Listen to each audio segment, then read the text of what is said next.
alumnus from Princeton University was writing an article and was saying when he was a freshman, he was walking across campus and saw some people, so the maintenance crew, raking up some leaves. And next to them, a few feet away that was watching them, was a man. And he thought to himself, dressed the same way the maintenance guys were. And he's thinking to himself, why is he just standing there watching them work? Why isn't he working along with them? And he's staring at this guy, and then he was going to walk away, and then he looked at him again and realized who it was. Do you know who it was? He was often seen at Princeton University just a few years ago. Albert Einstein. And he said, how sad for me not to recognize him and who he was. This is the first time St. John the Baptist recognized Jesus and said, he is the Son of God. And he used these words, behold the Lamb of God who takes away the sins of the world. Does that sound familiar? In unison, you should say, yes, Father. There shouldn't even have been a pause, because we say it at every Mass, right? I say it at every Mass.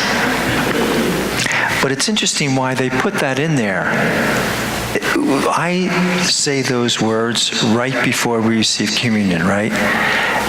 And the church puts it there for a reason, because they want us to say, I recognize who that is. Because at the beginning of Mass, that little wafer is nothing. It's just bread and water. But at that point in the Mass, it's completely different. It is really, as St. John the Baptist said, Jesus, the Son of God. So we need to recognize that, and that's what we're doing. But the first part of the word is, behold the Lamb of God who takes away the sins of the world. Blessed are they called to the supper of the Lamb. This is the supper, what we're doing here. And they're saying, blessed or happy are we who are gathered here. For two reasons why they do that. And there's probably many, many, many more. But, there's a good thing why we're here. William is a professor at Duke College or University. During the 70s, his good friend who was teaching history at a different college was visiting the Soviet Union and then came to talk to him. And he said, it was interesting. He goes to Bill William. He said, Bill, the church is completely dead in Russia. He said, there's only a few old ladies that go today. And then the conversation drifted to something else, and then he left. But he thought to himself, if it was only just a few old ladies, why did the church continually make such an effort to stop the church? Why? Why would the communists make such an effort to stop the church if there was just a few old ladies going? Apparently they were threatened by it. Apparently it was doing something good. See, we don't see it, my friends, but there's something happening here. That's why it's very important that we bring our prayers and intentions here to Mass, because they would be heard a lot sooner than elsewhere. When we know that the communists will be threatened by it, it means that something good is happening here.